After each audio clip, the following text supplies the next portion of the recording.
everyone. My name is Frank Driscoll, and welcome to Driscoll's Election Dissection, your election analysis for Across the Circus.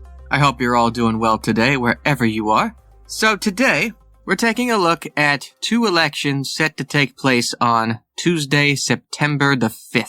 Mark your calendars, because there's not one, but two special election primaries for two open congressional seats. Yes, both in different parts of the country. And these two seats are in very heavily partisan areas. One is a very heavy Democratic area. The other is a very heavy Republican area. So, the winners of these primaries are very likely going to win their general elections in November. We are going to take a look at them both.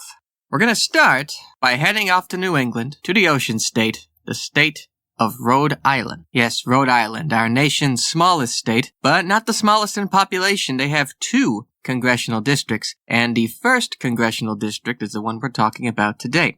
Former incumbent David Cicilline stepped down from Congress back in May as he was named the new CEO of the Rhode Island Foundation, the state's biggest nonprofit organization. So due to that, a special election was called. Now, Rhode Island actually has not had a special election in any capacity in nearly 50 years for Congress. So this is kind of a big deal. Again, this is a very heavily Democratic state, for that matter. Rhode Island is, as many states in the New England area are. According to the Cook Voting Index, this is favored by Democrats by 14 points and heavily voted for Joe Biden back in 2020. So any Democrat who is a Democrat decided to enter the race. And when the filing deadline ended, there were 12 Democratic candidates on the primary ballot. You heard that right. 12. And if you thought that was a lot, well, at one point, there were 23 candidates on that same ballot. Many of them were disqualified due to lack of signatures. Many withdrew before the filing deadline, which brings us down to the final 12, which I guess makes for a much less chaotic race, if you want to call it that. That's the only example you're probably going to get where a 12-candidate race is, quote-unquote, less chaotic. So out of the 12 candidates, there are 4, quote-unquote, major ones, being ones that have received the most media attention, highest in fundraising, notable endorsements, things like that. And those 4 are Gabe Amo, who is a former White House aide for both Joe Biden and Barack Obama, Sandra Cano, a state senator, Sabina Matos, Rhode Island's lieutenant governor, and former state representative Aaron Regenberg. There was a 5th major candidate, a lawyer by the name of Don Carlson, who had many ads on TV and good fundraising numbers. However, he decided to drop out of the race due to the stress it's brought amongst him, which, it can be very stressful running for office. I'm sure many people know that. So he dropped out of the race and endorsed Sandra Cano for the race. However, his name does still appear on the ballot. So we take a look at these 4 for a bit. Now, Gabe Amo is using his White House experience to his aid. In many commercials, it shows him alongside both President Joe Biden and former President Barack Obama, working with them both, and it might help him. Sandra Cano using her legislative experience in the state Senate as a theme in many of her ads. Sabina Matos, who is really the only statewide elected official in this race, has been using her name recognition, and Aaron Regenberg has also been using a community-based model in many of his ads as well. Now, if you look at endorsements, you'll notice some notable names here. Many state representatives and state senators have endorsed Sandra Cano. Many organizations have endorsed Lieutenant Governor Sabina Matos, Emily's List being one of them, along with the Congressional Hispanic Caucus Bold PAC as well. And speaking of caucuses, Gabe Amo received an endorsement from the Congressional Black Caucus PAC. And then Aaron Regenberg has received a notable endorsement, U.S. Senator Bernie Sanders of Vermont, as well as the Our Revolution organization, which Bernie Sanders helped create, which could help him with the progressive vote. But you notice some notable names not endorsing, including David Cicilline himself, along with the Rhode Island Democratic Party as a whole, who have, I guess, both decided to lay low in the race and probably wait until the general election happens. And again, whoever wins will likely have the advantage come November 7th.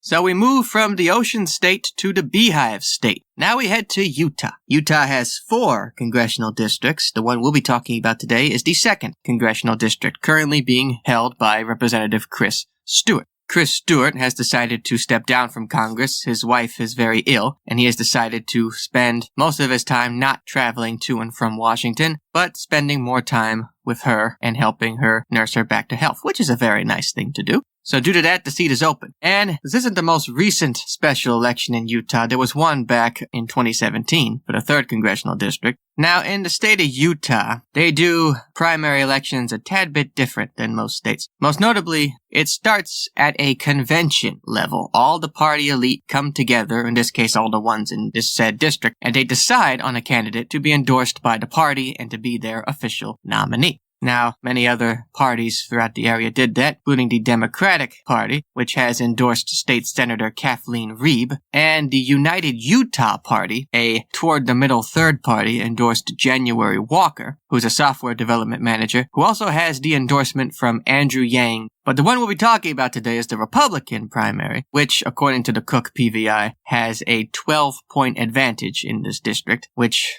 of course, means they'll have the edge come not November 7th, but November 21st. Yes, Governor of Utah Spencer Cox moved the election 2 weeks after the election day on the calendar. Not sure why, but who are we to judge? So, at this convention, as I mentioned previously earlier, party comes together and they vote in a few rounds to decide the nominee. And then, when it was all said and done, the nominee they chose was Celeste Malloy, who is an attorney as well as one of Chris Stewart's congressional aides. So she got the most votes at the convention. After a few rounds of voting, she is the official party-endorsed candidate. So that means we're done, right? Wrong. Now, if you're not happy with how you did at the convention, you can achieve a certain number of signatures, and once you reach that threshold, you'll be put on the ballot against the party nominee and face against the voters. And whoever wins that vote on September 5th will be the party nominee. And 2 candidates from that convention vote achieved the magic number of signatures and are now on the ballot. Those being former State Representative Becky Edwards, who also ran for Senate last year, and Republican National Committeeman Bruce Huff. Now, if you look at the convention vote, both Becky Edwards and Bruce Huff were eliminated fairly early, but that didn't stop them, and both Becky Edwards and Bruce Huff have actually raised a lot more than Celeste Malloy to help get them on television and radio ads and other ways around. But when you look at endorsements, it seems to be kind of a one-sided race here, because Celeste Malloy seems to have received the most important endorsement of all from Chris Stewart, the representative whose seat they're aiming for. So Chris Stewart has basically chosen Celeste Malloy as his hand-picked successor. That on top of other notable endorsements, including the Utah State Fraternal Order of Police and an endorsement from former Secretary of the Interior David Bernhardt. Meanwhile, Bruce Huff and Becky Edwards have not received any notable endorsements, which might not help them in the election, but, you know, it's a three-way race. You really don't know how it's going to go until it's done.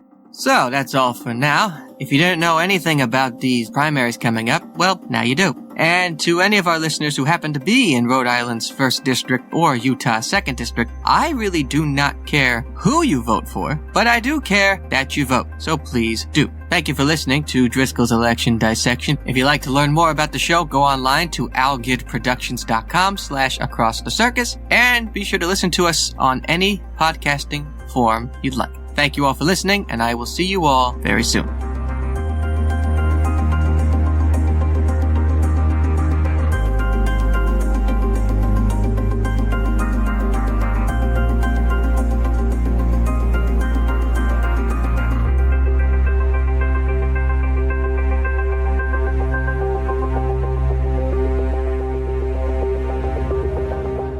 Thank you for tuning in to this episode, proudly presented by the AP&M Group, a subsidiary of Algid Productions, LLC. We strive to produce content that informs, entertains, and adds value to your day. We value your input and would be delighted to hear your thoughts in the comments about this episode. If you have questions, comments, or suggestions, please engage with us in the comment section or via our social media platforms. Your feedback helps us shape our content and uncover new topics that matter to our listeners.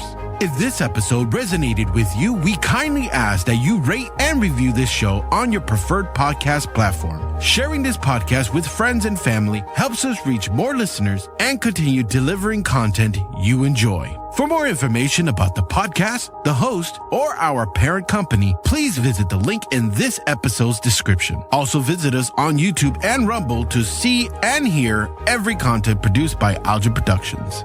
Thank you once again for your time and support. Until next time, stay tuned and stay inspired.